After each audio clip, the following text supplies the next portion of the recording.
Hello दोस्तों, कैसे हो आप सभी। तो एक बार फिर से स्वागत है आपका एडिक्शन ऑफ स्टडी में। आज एक बहुत ज़्यादा सॉलिड एनर्जी के साथ आपके साथ मैं फिर से हाजिर हूँ। ठीक है, और आज आपको मैं समझाऊंगा एक बहुत ज़्यादा इंटरेस्टिंग चैप्टर। आज तक आपने सुना होगा कि जितने भी टीचर्स सुने होंगे या फिर जितने भी आपके फ्रेंड्स हैं, वो सभी यही कहते हैं कि ये चैप्टर बहुत ज़्यादा बोरिंग है। लेकिन एक्चुअल में ऐसा नहीं है, इससे भी बहुत ज़्यादा बोरिंग बोरिंग चैप्टर भरे हुए हैं, जबकि ये चैप्टर कंपेयरिंग में फिर भी बहुत ज्यादा अच्छा है। ओके, तो अब जानते हैं कि ये चैप्टर सबको समझ क्यों नहीं आता है। क्यों नहीं आता है भाई किसी को समझ। जब हम पढ़ना स्टार्ट करते हैं हमें थोड़ा सा समझ आता है और फिर उसके बाद जाकर सिट्टी बिट्टी गुल हो जाती है और हमें फिर कुछ भी समझ नहीं आता है। तो सबसे बड़ा जो रीजन है इस चैप्टर का समझ ना आने का वो ये है कि हमें ये बात पता ही नहीं है कि इस चैप्टर को 3 पार्ट्स में डिवाइड किया गया है। सर ये क्या कह रहे हो आप। बिल्कुल, इसको 3 पार्ट्स में डिवाइड किया गया है। मैं आपको समझाता हूं कैसे। जैसे लैंडस्केप ऑफ द सोल है, आज हम इसको 3 पार्ट्स में डिवाइड करके पढ़ने वाले हैं। जो पहला पार्ट है उसमें क्या है, उसमें चाइना की पेंटिंग और वेस्टर्न पेंटिंग यानी कि यूरोपियन पेंटिंग्स को अच्छी तरह से समझा गया है कि चाइनीज पेंटिंग्स के अंदर क्या खूबियां हैं और यूरोपियन पेंटिंग्स के अंदर क्या खूबियां हैं, और फिर लास्ट में इन दोनों को कंपेयर कर दिया गया। ये कौन से पार्ट में हुआ है, ये हुआ है फर्स्ट पार्ट के अंदर। तो सेकंड पार्ट में क्या हुआ है, सेकंड पार्ट में क्या हुआ है, जब हम इन दोनों को कंपेयर करते हैं तो हम कंपेयर करते करते एक ऐसी सिचुएशन में पहुंच जाते हैं, एक ऐसे वर्ड पर पहुंच जाते हैं जिसका नाम होता है शेंशुई। अभी शेंशुई क्या है, शेंशुई एक कॉन्सेप्ट है। ये हम पढ़ेंगे कि पार्ट 2 में हम यही चीज को पढ़ने वाले हैं कि शेंशुई कॉन्सेप्ट क्या है और हमारे प्राणायाम योग से किस तरह रिलेट करता है। ठीक है, और जो थर्ड पार्ट है, थर्ड पार्ट एक्चुअली क्या है, स्टोरी तो यहीं पर खत्म हो जाएगी जब हम इस चीज को पढ़ लेंगे सेकंड पार्ट को। लेकिन थर्ड पार्ट हमारी बुक का एक आर्टिकल है। तो वो आर्टिकल में क्या है, आर्टिकल में एक द आउटसाइडर आर्ट के बारे में बताया गया। तो द आउटसाइडर आर्ट क्या होती है, इसके बारे में हम थर्ड पार्ट में पढ़ेंगे। ठीक है, तो सब कुछ डीपली पढ़ेंगे। दोस्तों मेरा नाम है भरत और आप देख रहे हैं addiction of study. So let's get started.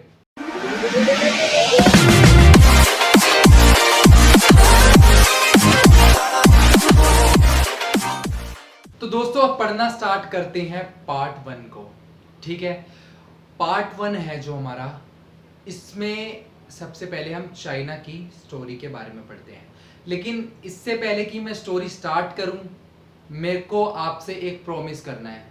और वो प्रॉमिस क्या है कि जब आप इस पूरी वीडियो को देख लोगे तो मैं इस बात की आपको एश्योरिटी देता हूं कि आपको चैप्टर की एक एक चीज समझ आ जाएगी। ये मेरी तरफ से आपको एक प्रॉमिस है। लेकिन ये प्रॉमिस तभी मैं पूरा कर पाऊंगा जब आप मेरे से 3 प्रॉमिसेस करोगे। तो वो 3 प्रॉमिसेस क्या है। सबसे पहला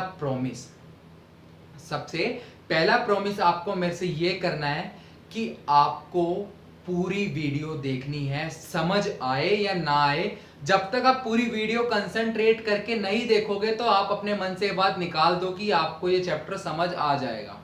ठीक है, तो ये तो हो गया हमारा पहला प्रॉमिस। दूसरा प्रॉमिस आपको मेरे से ये करना है कि आपको पूरा का पूरा ध्यान मेरी वीडियो में रखना है। ये नहीं कि आप मेरी वीडियो देख रहे हो, वीडियो चल रही है और आपका ध्यान कहीं और ही है, आपका मन कहीं और घूम रहा है और आपकी आंखें स्क्रीन पर प्रेजेंट है। तो ऐसा नहीं होना चाहिए। ठीक है, और थर्ड प्रॉमिस आपको मेरे से करना है कि बाई चांस अगर आप बीच में कहीं पर सोचने लग गए कुछ भी और आपको स्टोरी समझ आना बंद हो गई, तो आपको थर्ड प्रॉमिस है वो सबसे मेन है कि जहां तक आपको स्टोरी समझ आई थी वहां तक आपको बैक करना, फिर दोबारा से समझना है। क्योंकि जो पूरी स्टोरी है इंटरकनेक्टेड है। तो मैं नहीं चाहता कि मेरी कोई भी व्यूअर को जो मेरी स्टोरी देख रहे हैं उनको स्टोरी समझ ना आए। मैं चाहता हूं एक एक बच्चे को स्टोरी समझ आए। ठीक है, तो ये तो हो गई हमारी साइड की बात है जो हमें जाननी थी। तो अब बढ़ते हैं स्टोरी की तरफ। तो जो पार्ट 1 है, हम सबसे पहले चाइना की स्टोरी पढ़ते हैं। तो दोस्तों अब जो स्टोरी है, स्टोरी चाइना की है। इसको हमें समझने से पहले हमें जानना पड़ेगा एम्परर का मतलब क्या होता है। एम्परर का मतलब होता है सम्राट। ठीक है, जैसे कि हमारे यहाँ पर बहुत ग्रेट हम ग्रेट यूज करेंगे उनके वर्ड के साथ, बहुत रिस्पेक्टेड थे वो। ठीक है, जिनका नाम था अशोक सम्राट। ठीक है, और ऐसे ही उनकी डायनेस्टी थी जो उसमें जो सबसे जहाँ से स्टार्ट हुई थी उनका नाम था चंद्रगुप्त मौर्य। ठीक है, तो बहुत सारी मतलब मौर्य डायनेस्टीज आती रही हैं अपने अपने टाइम में हमारी कंट्री के अंदर। ऐसे ही हर कंट्री में बहुत सारे जितने भी होते हैं एम्परर आते हैं और जाते हैं। ठीक है, तो 8th सेंचुरी की बात है, आज से 1200 ईयर्स पहले की। तो चाइना में तब थे तांग एम्परर शुआंगजोंग। आप जैसा कि नाम पढ़ सकते हैं, बड़ा अजीब सा नाम है, मेरे को नहीं पता कि आप किस तरह से प्रोनाउंस करोगे इसको, ठीक है। तो उस टाइम पे ये एम्परर थे। अब भैया, अब जितने भी राजा महाराजा होते हैं, सम्राट होते हैं, सबके शानो शौकत वाले शौक होते हैं। तो ये एम्परर चाहते हैं कि भैया इनके जो पैलेस है, इनका जो महल है, इनके महल की वॉल पर एक बहुत ज्यादा ब्यूटीफुल पेंटिंग बनाई जाए। समझ आ रहा है आपको कि ये सोचते हैं, जुआंगजोंग सोचते हैं कि एक मेरे पैलेस की वॉल है जो, इस पर एक बहुत ज्यादा ब्यूटीफुल पेंटिंग बनाई जाए। और इस पेंटिंग को बनाने के लिए अब वो एक पेंटर को बुलाते हैं जो कि अपने टाइम के बहुत ज्यादा फेमस पेंटर थे। उनका क्या नाम था? उनका नाम था वू डाओजी। कम ऑन लेट्स रिपीट, उनका क्या नाम था? उनका नाम था वू डाओजी।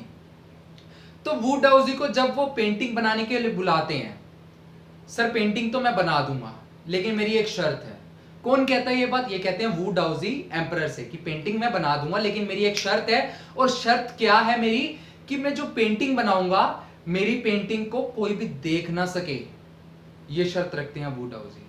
तो जो एम्परर होते हैं वो शर्त को मान जाते हैं और वो क्या करते हैं, अप्रूव कर देते कि आप पेंटिंग बनाना चालू करो।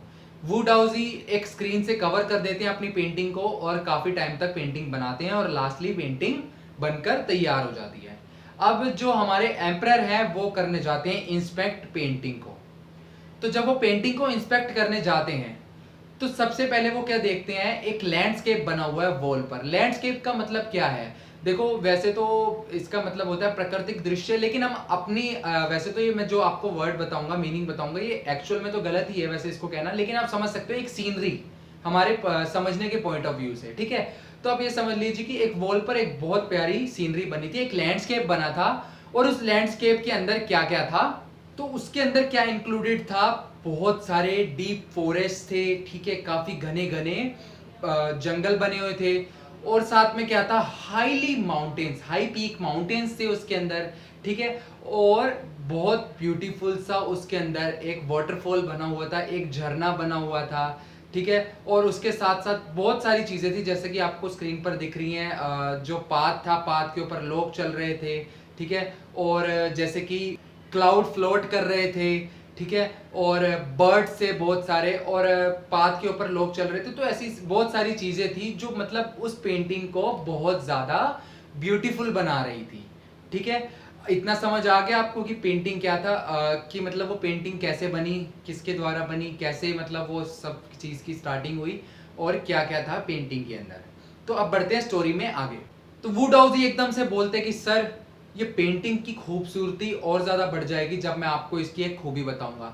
तो वो क्या खूबी होती है? जो वू डाओजी होते हैं वो एकदम से कहते हैं कि सर जो इस माउंटेन के नीचे जो केव बनी हुई है ना, वो केव एक, उस केव के अंदर एक आत्मा रहती है। कौन बोलता है? ऐसा बोलते हैं वू डाओजी। तो एम्परर को मन में ख्याल आता है कि यार ये क्या कह रहा है, इसके अंदर एक आत्मा रहती है। तो वू डाओजी एकदम से क्या करते हैं, क्लैप करना स्टार्ट कर देते हैं। और जैसे ही क्लैप करते हैं, वो जो केव होती है उसका दरवाजा खुल जाता है पेंटिंग के अंदर ही, ठीक है। अब आपको ये काफी हाइपोथेटिकल सिचुएशंस लग रही होगी, काफी काल्पनिक बातें लग रही होंगी कि ये क्या हो रहा है, लेकिन ऐसा ही स्टोरी के अंदर बताया गया है कि ये ऐसा हुआ है, एक्चुअल में ऐसा हुआ है। तो अब जब उसका केव का दरवाजा खुल जाता है तो वू डाओजी एकदम से क्या होता है, उसको अंदर से कोई चीज आती है और एकदम से खींच लेती है केव के अंदर और एकदम से केव बंद हो जाती है। और जैसे केव बंद होती है, इससे पहले कि एम्परर कुछ कर पाए, एकदम से साथ के साथ पेंटिंग गेट वेनिश्ड। पेंटिंग भी जो होती है वो वेनिश हो जाती है वॉल के ऊपर से। और उस दिन के बाद कोई भी वू डाओजी को नहीं देख सका। उस दिन के बाद वू डाओजी का कोई भी निशान नहीं था। यहां तक कि जो उन्होंने पेंटिंग बनाई थी, उनके ब्रश का एक भी निशान उस वॉल के ऊपर नहीं मिला, ठीक है। तो ये था हमारी चाइनीज पेंटिंग के बारे में। तो दोस्तों, इससे पहले कि मैं आपको वेस्टर्न पेंटिंग्स के बारे में बताऊं, मैं आपको बताना चाहता हूं कि जितनी भी चाइनीज स्टोरीज है ना, ऐसी भरी पड़ी है। ये कोई इकलौती स्टोरी नहीं है चाइना की कि हाँ भाई चाइना की ये स्टोरी है जो बहुत ज्यादा फेमस है। ऐसी हजारों स्टोरीज हैं वहाँ की क्लासिकल एजुकेशन को जो और ज्यादा बढ़ावा देती हैं। और ये कौन सी बुक्स में ऐसा ज्यादातर मिलता है? ऐसा मिलता है बुक्स ऑफ कॉन्फ्यूशियस एंड जुआंगजी। बहुत सारी ऐसी बुक्स हैं चाइना के अंदर जहाँ पर फुल ऑफ जो मतलब पूरी की पूरी इन्हीं स्टोरीज से भरी हुई है। तो दोस्तों इसके साथ साथ एक पेंटर तो इतना ज्यादा सनकी था, उसने क्या करा, ड्रैगन की पेंटिंग बनाई एक, और उसकी आंखें ही नहीं बनाई। तो जब उससे पूछा गया कि उसने आंखें क्यों नहीं बनाई, तो उसका वहां पर ये बयान था, वो कहता कि भैया अगर मैं आंखें बना देता तो ये पेंटिंग में से ड्रैगन उड़कर बाहर चला जाता। तो ये बहुत ज्यादा मतलब ऐसी बहुत सारी चीजें हैं, बहुत सारी स्टोरीज हैं जो फेमस है चाइना के अंदर, उनकी क्लासिकल एजुकेशन में एक इम्पोर्टेंट रोल निभाती है। ठीक है, तो अब ये हमारा पूरा समझ आ गया। अब अच्छी तरह समझते हैं हम अपनी वेस्टर्न पेंटिंग को। तो दोस्तों चाइनीज पेंटिंग थी हमारी 8th सेंचुरी के अंदर। अब हमारी जो वेस्टर्न पेंटिंग है जिसकी हम बात कर रहे हैं ये है 15th सेंचुरी की। ठीक है, 15th सेंचुरी की बात है, और बात कहाँ की है, एंटवर्प की है ये बात। और एंटवर्प एक जगह है, और इस पेंटिंग के अंदर क्या बताया गया है, इस स्टोरी के अंदर क्या बताया गया है, इस स्टोरी के अंदर ये बताया गया है कि एक लोहार होता है, ब्लैक स्मिथ होता है। ब्लैक स्मिथ का मतलब होता है लोहार। और लोहार ऑब्वियस ही बात है यार, हम सब पैदा होते हैं और हमें कभी ना कभी लव किसी ना किसी से हो ही जाता है। तो जो ब्लैक स्मिथ है उनको भी किसी से लव हो जाता है। लेकिन अब प्रॉब्लम यहाँ पर ये है कि जिससे लव हुआ है जो उसके पेरेंट है, जो उसके फादर है, वो एक पेंटर है। तो भैया जो पेंटर है उसके फादर, वो कभी ये बात एक्सेप्ट नहीं करेंगे। ऑब्वियसली होना भी चाहिए ऐसा। ठीक है, यहाँ पर बात कोई भी हमारे इंडिया की तरह ऐसा नहीं कि कोई रिलीजन पर बात है या फिर कोई भी जातिवाद पर बात है। यहाँ पर बात है हमारी बेटी के फ्यूचर को लेकर। तो जो पेंटर है वो भी अपनी जगह सही सोचते हैं कि मैं किसी ब्लैक स्मिथ के साथ शादी कर दूंगा तो कल को मेरी बेटी का फ्यूचर क्या होगा। तो इस चक्कर में क्या होता है, जो ब्लैक स्मिथ होता है उसको खुद को प्रूव करना होता है पेंटर को कि भैया मेरे को अपने आप को दिखाना है कि मैं चाहे लोहार हूँ लेकिन मैं आपकी बेटी की लाइफ को सिक्योर कर सकता हूँ। तो जो उस ब्लैक स्मिथ होता है उसका क्या नाम होता है, उसका नाम होता है क्विंटन मैथ्सिस। आपकी स्क्रीन पर नाम दिख रहा है जैसे कि।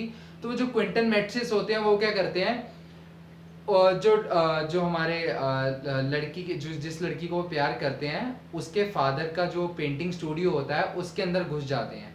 ठीक है, और वहां पर क्या करते हैं, जो वहां पर एक पैनल बना होता है। ठीक है, पैनल मतलब होता है जो वहां का एक स्टैंड होता है पेंटिंग पैनल, उसके ऊपर एक बहुत ज्यादा रियलिस्टिक पेंटिंग बना देते हैं फ्लाई की, यानी कि एक मक्खी बना देते हैं। ठीक है, और वो इतनी ज्यादा रियल लगती है, इतनी ज्यादा रियल लगती है कि मतलब जब पेंटर रूम के अंदर एंटर करते हैं, ठीक है, तो वो क्या करते हैं, जब पेंटर रूम के अंदर एंटर करते हैं तो वो मक्खी को हटाने की कोशिश करते हैं। ठीक है, और वो उसको मारने की कोशिश करते हैं। लेकिन फिर उनको एकदम से पेंटर को पता लगता है कि ये तो पेंटिंग बना रखी है किसी ने, ये एक्चुअल में मक्खी नहीं है। ठीक है, तो जो पेंटर होते हैं वो क्या करते हैं, जो ब्लैक स्मिथ होता है वो एकदम से बाहर आता है और वो सारी की सारी सच्चाई बता देता है कि मैंने ये पेंटिंग बनाई है और मैं ऐसे ऐसे आपकी बेटी से शादी करना चाहता हूँ।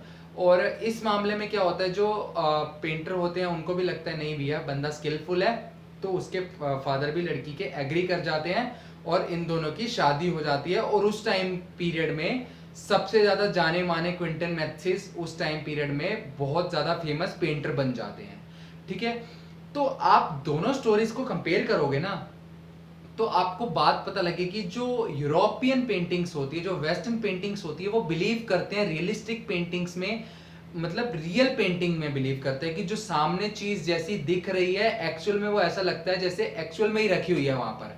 ठीक है, जबकि हमारी जो एशियन पेंटिंग्स होती हैं, जो हमारा चाइनीज पेंटिंग होती है, वो किसको डिफाइन करती है, वो करती है हमारी लाइफ को डिफाइन करती है और हमारी इनर स्पिरिट को डिफाइन करती है पेंटिंग के अंदर। कि मतलब हमारे पास यार एक मैसेज होता है पेंटिंग के अंदर, कुछ डिफरेंट समझने के लिए होता है। जबकि जो यूरोपियन पेंटिंग्स होती है, वेस्टर्न पेंटिंग होती है, उसमें सिर्फ देखना होता है। ठीक है, तो ये दो स्टोरीज थी और इस दो स्टोरीज में हमने समझा, एक हमने चाइनीज स्टोरी का एग्जांपल लिया, वू डाओजी की पेंटिंग थी जो वॉल पर बनाई थी महल पर, और एक ये मक्खी वाली पेंटिंग जिसमें जो ब्लैक स्मिथ होता है वो शादी करने के लिए मक्खी बना देता है पैनल के ऊपर। ठीक है, तो ये दो स्टोरीज थी हमारी जो हमारे फर्स्ट पार्ट में आती है। लेकिन फर्स्ट पार्ट में एक और चीज है, इन दोनों का और ज्यादा डीपली कंपैरिजन किया गया है। तो हम भी इन दोनों पेंटिंग्स की जो हमारी डीपनेस है उसके अंदर जाते हैं और अच्छी तरह कंपैरिजन करने की कोशिश करते हैं। तो दोस्तों इन दोनों पेंटिंग्स को कंपेयर करने के लिए क्या किया गया है कि पहले चाइनीज पेंटिंग के बारे में और ज्यादा डीपली बताया गया। क्या बताया गया है कि जो एम्परर थे, वो बहुत ज़्यादा अप्रिशिएट करते हैं पेंटर को कि आपने कितना अच्छा लैंडस्केप बनाया है। लेकिन पेंटर जो होता है वो फिर भी क्या बोलता है चाइनीज स्टोरी के अंदर, वो बोलता है कि मेरी जो पेंटिंग है उसकी जो रियल वर्क है वो कुछ हो रही है, ठीक है। तो वो रियल वर्क कुछ हो रही है ये सब बताने की कोशिश करता है। और आगे क्या होता है, उसके आगे हमारी बुक में ये बताया गया है कि जो एम्परर है वो लैंड को तो कॉन्क्वर कर सकता है। कॉन्क्वर मतलब होता है किसी चीज को कैप्चर करना या फिर कब्जा करना, मतलब जो सम्राट है वो कोई भी जगह को कैप्चर कर सकता है।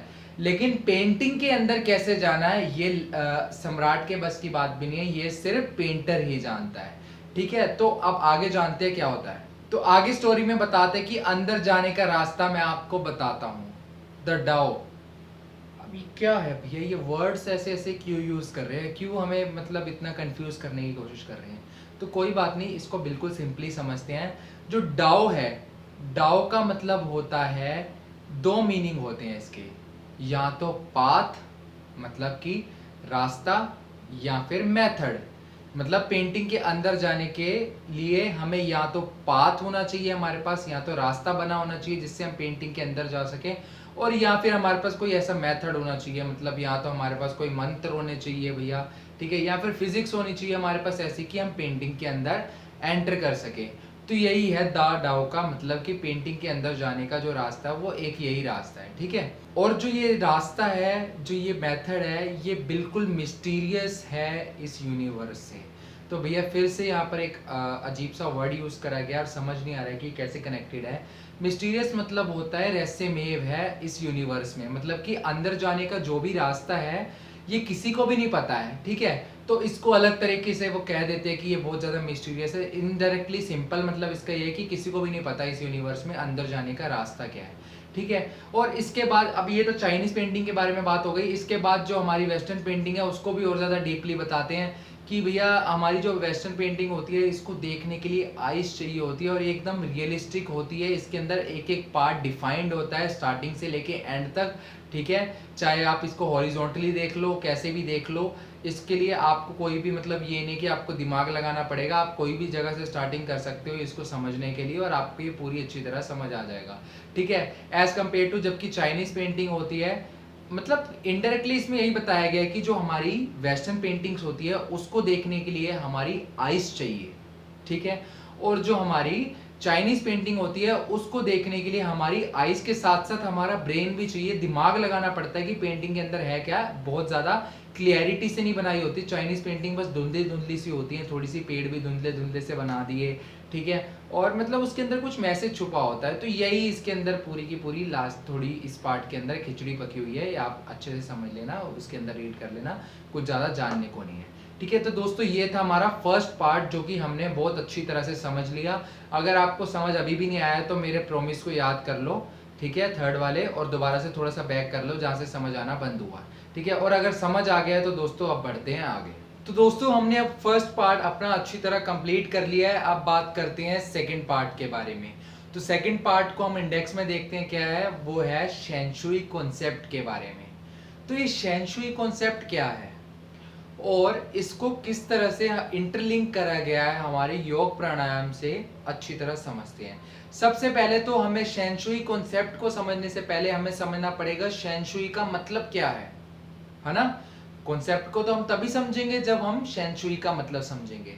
तो जो शेंशुई है इसको दो वर्ड्स का कॉम्बिनेशन कहा जाता है। जो शैन है इसका मतलब होता है माउंटेन, और जो शुई है इसका मतलब होता है वाटर। शैनशुई एक तरह से चाइनीज का वर्ड है, चाइनीज वर्ड है, इसलिए इसको शैनशुई बोला गया है, ठीक है। तो जो हमारा माउंटेन है इसको चाइना में मेल बोला गया है, और जो हमारा वाटर है इसको फीमेल बोला गया है। और मेल को चाइनीज में यांग बोलते हैं और फीमेल को बोलते हैं यिन। तो भैया इसको मेल और फीमेल किस हिसाब से बोला गया, इसी हिसाब से बोला गया जैसे हमारे यहाँ पर धरती को माता बोल देते हैं, धरती माता, भारत माता, है ना। तो इसी तरह से इस कॉन्सेप्ट के अंदर भी जो माउंटेन है उसको यांग बोल दिया है, मेल बोल दिया है, और जो वाटर है उसको फीमेल बोल दिया है। तो अब आपको शेंशुई का मतलब एग्जैक्टली क्लियर हो गया होगा कि शेंशुई का मतलब क्या है। इसका मतलब है माउंटेन एंड वाटर, तो माउंटेन को यांग यहाँ पर इसलिए बोला गया है क्योंकि ये वर्टिकली खड़ा हुआ है अर्थ के ऊपर, और ये हेवन की तरफ ट्रेवल कर रहा है। ये काफ़ी स्टेबल है, काफ़ी वार्म है, ठीक है, और काफ़ी ड्राई है, ठीक है, इसलिए इसको माउंटेन को यांग बोला गया है। एज कम्पेयर टू जबकि हम वाटर की बात करते हैं, इसे फीमेल यानी कि यिन इसलिए बोला गया है क्योंकि ये हॉरिजॉन्टली अर्थ पर ट्रेवल कर रहा है, ठीक है, और ये रेस्ट कर रहा है। और इसकी क्या क्वालिटी है कि ये फ्लूडी है, ठीक है, फ्लूडी के साथ साथ मॉइस्ट है और कूल है। फ्लूडी का मतलब होता है कि ये कोई भी चीज़ जो फ्लो कर सकती है किसी भी डायरेक्शन में उसे फ्लूडी बोलते हैं, ठीक है। तो ये जो हमारी वाटर है ये एक फ्लूडी है, मॉइस्ट है और कूल है, इसीलिए इसको फीमेल का दर्जा दिया गया है। तो ये है शेन शुई का मतलब जो मतलब है उसको एक्चुअली क्यों मतलब किस हिसाब से शेन शुई इसका नाम है, ये आपको मतलब अच्छी तरह समझ आ गया होगा।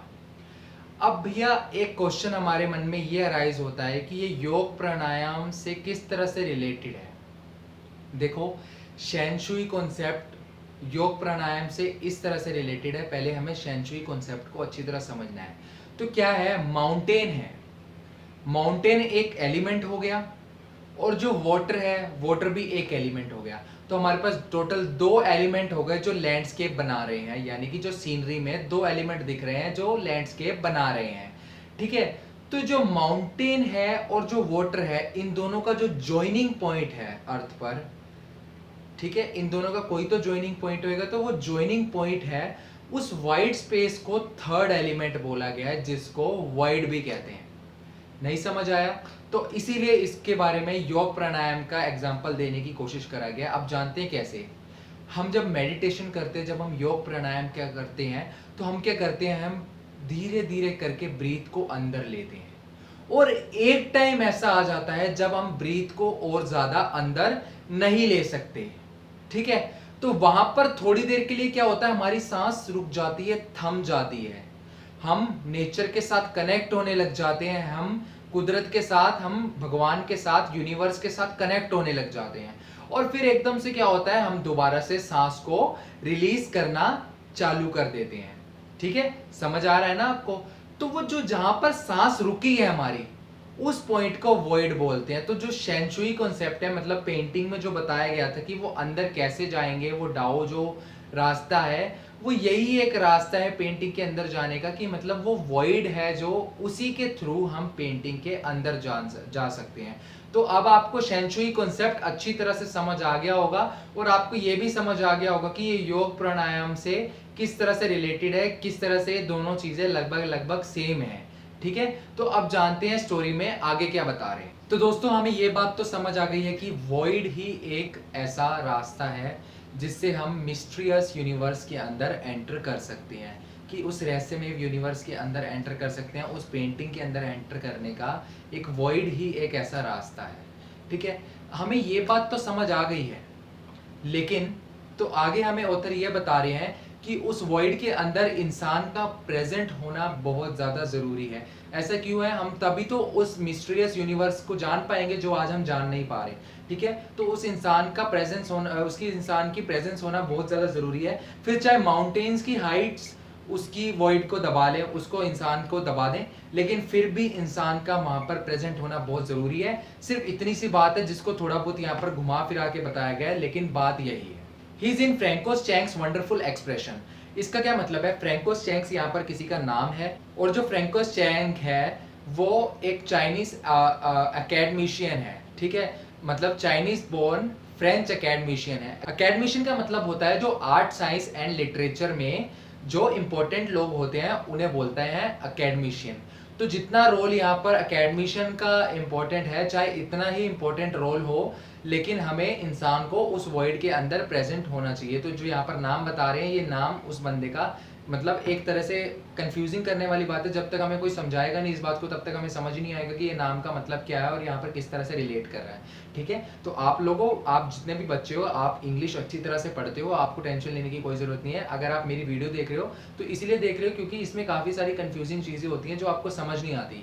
लेकिन आपको कुछ न्यू सीखने को मिलता है जिससे आप इसे अच्छी तरह समझ सकते हो। ठीक है, तो अब बढ़ते हैं स्टोरी के थर्ड पार्ट की तरफ। तो दोस्तों अब हम अपना सेकंड पार्ट समझ चुके हैं, जिसके अंदर हमने शेंशुई कॉन्सेप्ट के बारे में पढ़ा। हमने अपने फर्स्ट पार्ट में पढ़ा था चाइनीज और यूरोपियन पेंटिंग्स को आपस में कंपेयर करा था। अब जो ये थर्ड पार्ट है, थर्ड पार्ट हमें बताना चाहता हूं मैं आपको कि ये जो नेथली ट्रूरॉय ने नहीं लिखा, जो थर्ड पार्ट है ये एक आर्टिकल है और ये किसके द्वारा लिखा गया है? ये लिखा गया है ब्रिंदा सूरी के द्वारा।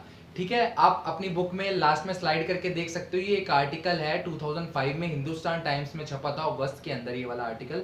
ठीक है, तो जो ये आर्टिकल है इसके अंदर आउटसाइडर आर्ट के बारे में बताया गया है। अब ये आउटसाइडर आर्ट क्या होता है? आउटसाइडर आर्ट का मतलब हमें खुद ही बता रही है कि out of the box ideas. ठीक है, तो आउटसाइडर आर्ट का मतलब होता है कि कोई भी मतलब अनफॉर्मल आर्ट होती है जो आउट ऑफ द बॉक्स होती है। इसमें किसी भी चीज को मतलब फॉर्मल एजुकेशन होना इसमें जरूरी नहीं है। ठीक है, तो अब यहाँ पर आउटसाइडर आर्ट है, वर्ल्ड में सबसे पहले इंट्रोड्यूस हुई 1940 के अंदर। और इसको इंट्रोड्यूस किसने करा? उस बंदे का नाम था, फ्रांस का बंदा था, वो था डू बफे। तो डू बफे ने इस चीज को इंट्रोड्यूस करा, फ्रांस का बंदा था, उसने इंट्रोड्यूस करा 1940 में। और 1940 में जब उसने इंट्रोड्यूस करा तो लोग स्टार्टिंग में इसमें इंटरेस्ट ही नहीं ले रहे थे। लोग कहते थे कि भैया ऐसे कैसे हो सकता है, कोई अनफॉर्मल चीज ऐसे कैसे आर्ट बन जाएगी, है ना? कोई मतलब इसमें कोई भी मतलब आर्ट का कोई भी ठिकाना नहीं दिख रहा है, इसमें कोई भी समझ नहीं आ रहा है। ऐसे कैसे किसी चीज को हम आर्ट बोल देंगे कि जिसका कोई पहलू ही नहीं है, ठीक है, जो आर्ट्स की बुक में ही नहीं है। तो शुरू में इस चीज को बिल्कुल बढ़ावा नहीं मिला, लेकिन एक टाइम पीरियड ऐसा है कि जो हमारे वर्ल्ड में धीरे धीरे कूड़ा कचरा बढ़ता जा रहा है, ठीक है, वेस्ट प्रोडक्ट्स बढ़ते जा रहे हैं, इसका कोई यूज नहीं मिल रहा। तो उस टाइम पे इसने बहुत बड़ा जंप मारा, इसका जो कर्व था बहुत ज्यादा ऊपर उठा स्टैटिस्टिक्स का, और out of the box art बहुत ज्यादा फेमस हो गई। तो डू बफे ने काफी सारी कंट्रीज में जा जाकर इस आर्ट के बारे में और समझाया, लोगों को और ज्यादा फैलाया। लेकिन जब वो आए इंडिया तो भैया उन्होंने आकर देखा यहाँ पर एक बंदा है जो अलग ही दुनिया बसाकर बैठा है, एक अलग ही स्वर्ग बसाकर बैठा है। जैसे कि बुक में भी यूज करा गया है वर्ड पैराडाइज, जिसका मतलब होता है स्वर्ग। ठीक है, तो ये जो बंदा है अब ये क्या करता है, ये क्या करता है, ये वेस्ट प्रोडक्ट्स होते हैं जितना भी वेस्ट मटेरियल होता है उसका यूज करता है और पत्थरों का यूज करता है और बहुत ब्यूटीफुल पेंटिंग बना रहा था उस टाइम पे। तो जब डू बफे इंडिया में आए, ठीक है, तो उन्होंने जब देखा कि जो ये इंसान है, ठीक है, तो ये काफ़ी ज़्यादा अलग दुनिया बसा कर बैठे हैं, ये इतनी अच्छी अच्छी पेंटिंग्स बना रहे, इतनी अच्छी अच्छी मूर्तियाँ बना रहे हैं। तो उस इंसान का नाम क्या था? आज वो 80 ईयर्स के हो गए हैं। 2005 में ये स्टोरी लिखी गई थी, तो उस टाइम पे वो 80 ईयर्स के थे और उनका नाम था नेक चंद। 2005 में इनको यूके पियोनियर मैगजीन से भी अवार्ड मिला, इनको काफ़ी ज़्यादा सम्मानित किया गया और इनको काफ़ी ज़्यादा नवाजा गया कि भैया आप बहुत अच्छा काम कर रहे हो। आज जो वो मूर्तियाँ बनाते थे उस टाइम पे, आज वो चंडीगढ़ में आज भी वो मूर्तियाँ बनी हुई है एक गार्डन के अंदर, जो आज किस नाम से जानी जाती है? आज वो रॉक गार्डन के नाम से जानी जाती है और बहुत सारे लोग वहाँ पर विजिट भी करते हैं। ठीक है दोस्तों, तो यही है आर्टिकल। इसके बाद कुछ संस्थाओं का नाम बताया गया है आपकी बुक में, जो आर्टिकल के अंदर इनको जो हमारे नेक चंद है इनको अच्छी तरह से सम्मानित करती है। ठीक है, तो इस आर्टिकल के अंदर ज़्यादा कुछ नहीं है। तो दोस्तों ये थी हमारी एक बहुत प्यारी सी स्टोरी। लोग कहते हैं समझ नहीं आती, हमने बिल्कुल अच्छी तरह से समझा। ये 3 पार्ट्स में डिवाइडेड है, आप खुद समझ सकते हो कि थर्ड पार्ट है जो इसका सेकंड पार्ट से कोई रिलेशन है नहीं, है ना? ये सिर्फ एक अलग ही मतलब एक आर्टिकल है जो जिसका कोई मतलब नहीं है, इसलिए मैंने इसको 3 पार्ट्स में डिवाइड करा। और जो फर्स्ट पार्ट है सेकंड पार्ट से किस तरह से अलग है, क्योंकि उसमें कंपैरिजन है, लेकिन जो सेकंड पार्ट है उसमें कुछ भी नहीं है, उसमें सिर्फ शेंशुई का कॉन्सेप्ट है ना? तो इस तरह से मतलब हमारी पूरी की पूरी स्टोरी एंड होती है। दोस्तों अगर आपको वीडियो अच्छी लगी हो तो लाइक भी कर देना, सब्सक्राइब भी कर देना। और एक और बहुत ज़रूरी बात, हम जो भी ये वीडियोस बनाते हैं हम उन बच्चों के लिए बनाते हैं जो अपने ट्यूशन्स वगैरह में या तो समझ नहीं पाते या फिर इतने कैपेबल नहीं है कि वो ट्यूशन आर्थिक रूप से इतने कैपेबल नहीं है कि वो ट्यूशन्स ले सकें।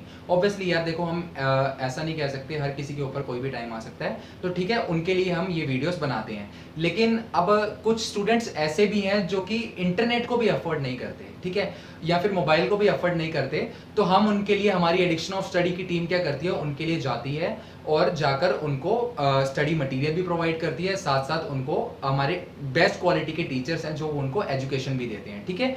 तो ये हमारी जो हमारी एडिक्शन ऑफ स्टडी की टीम है, ये हमारी टीम काम करती है।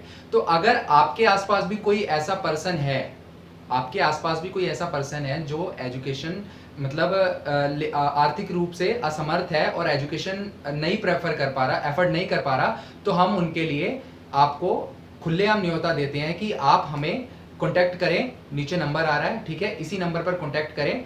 और अगर आप चाहते हैं कि आप ऐसे कुछ लोगों को मदद भी करना चाहते हैं, तो आप जो आपके नीचे नंबर दिख रहा है, आप इस पर डोनेट कर सकते हैं। आपका इनडायरेक्टली डायरेक्टली वो डोनेशन उस बच्चे की हेल्प करेगा, ठीक है दोस्तों। तो मैं चाहता हूं कि आप दिल खोलकर सपोर्ट करें, इन लोगों के लिए आगे आए। हम लोग आगे बढ़ेंगे तभी तो हमारा भारत पढ़ पाएगा और आगे बढ़ पाएगा, ठीक है। तो आज के लिए दोस्तों इतना ही, तब तक के लिए जय हिंद।